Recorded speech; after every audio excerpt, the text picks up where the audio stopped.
Assalamualaikum warahmatullahi wabarakatuh. Halo sobat setia fakta kehidupan. Tidak lupa kami sampaikan salam sehat, salam sejahtera.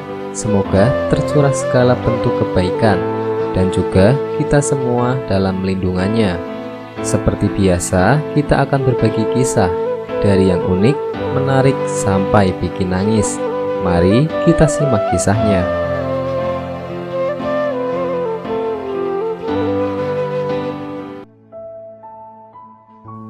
Kisah nyata, terputusnya tangan karena zulim.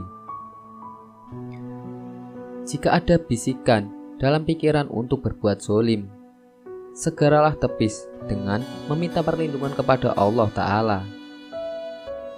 Seketika itu juga, dalam pandangan nafsu yang dibisikkan oleh setan, berbuat zulim sangatlah menyenangkan, sebab bisa mendapatkan apa yang dihendaki melalui jalan singkat dengan cara yang amat gampang.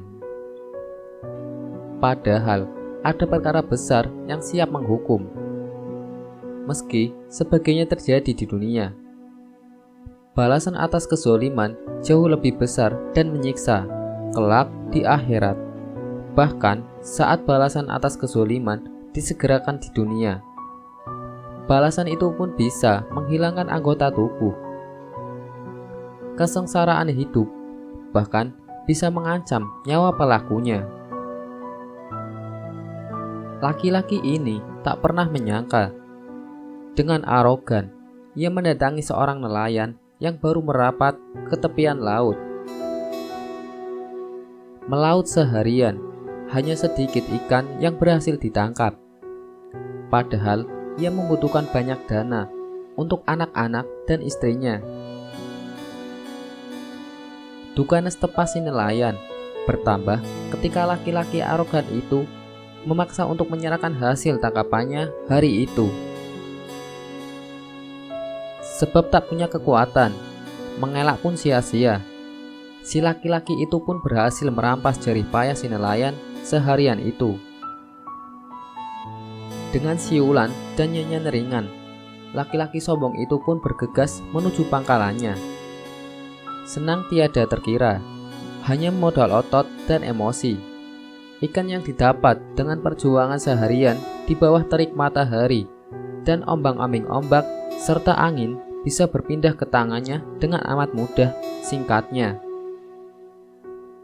di tengah jalan, salah satu ikan yang dibawa meloncat, menggigit salah satu jarinya. Sakit meski hanya sedikit luka yang ditinggalkan. Si laki-laki sombong pun tak menghiraukannya. Setelah menjual ikan hasil rampasannya, ia bergegas melanjutkan aktivitasnya. Sial, sakit bekas dari gigitan itu makin menyayat. Perih tiada terkira. Tersiksa, ia pun mendatangi seorang tabib untuk berobat. Betapa laki-laki ini terkejut ketika sang tabib berkata, "Infeksinya sudah parah.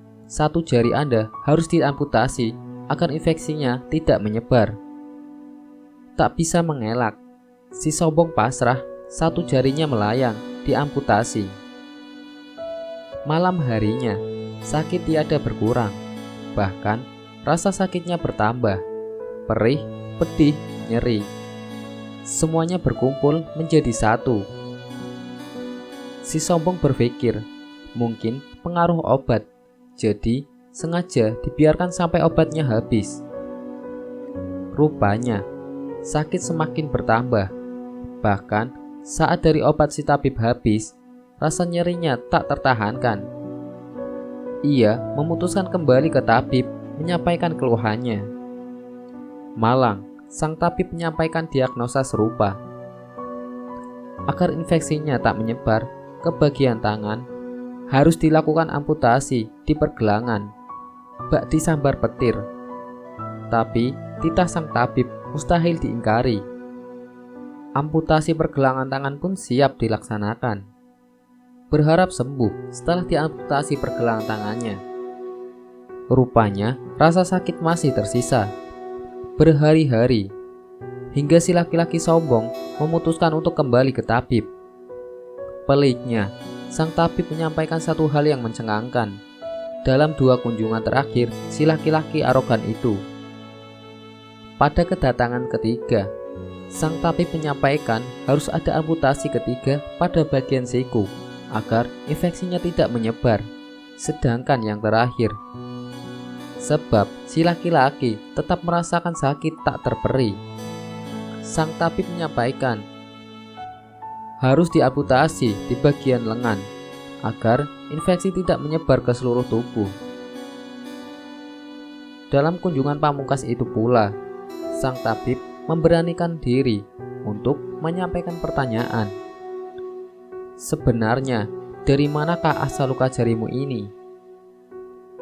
Sang laki-laki pun mengisahkan dengan detail soal kesombongannya, si nelayan malang, dan perampasan yang ia lakukan.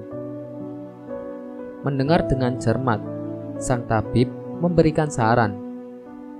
Datangi nelayan itu, carilah sampai ketemu, mintalah maaf kepadanya. Si laki-laki sombong segera melaksanakan saran sang tabib. Berkeliling ke berbagai penjuru kampung dan menyisir bibir pantai untuk menemukan nelayan yang dizolimi tempo hari.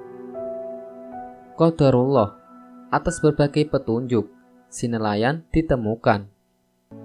Ketika laki-laki tak bertangan mendatanginya, ia pun bingung. Siapakah kau? Ada keperluan apa mendatangiku? Ia tak mengenali laki-laki itu, lantaran perubahan tampilan tak bertangan. Si sombong pun menyampaikan pengakuannya, berkisah secara runut, sejak melakukan perampasan hingga 4 kali diamputasi dengan nada menyesal, katanya. Apakah yang kau lakukan hingga kau mengalami musibah tragis ini? Sama menyesalnya, sebab tak pernah menyangka akan seperti itu akibatnya. Nelayan terzolimi pun menyampaikan pengakuan, tak kala engkau pergi selepas merampas hasil lautku, aku memanjatkan doa kepada Allah Ta'ala. Ya Allah, orang ini telah engkau beri kekuatan atas kelemahanku untuk merampas rezeki yang engkau berikan kepada hamba. Maka perlihatkanlah kekuasaanmu kepada hamba. Kezaliman yang pernah ia lakukan, kelak akan ada balasannya. Jika diberikan secara tunai di dunia, bersiaplah untuk menghadapinya di akhirat kelak. Semoga kita dilindungi Allah Ta'ala dari berbuat zalim kepada sesama makhluk di dunia. Amin. Wallahu a'lam.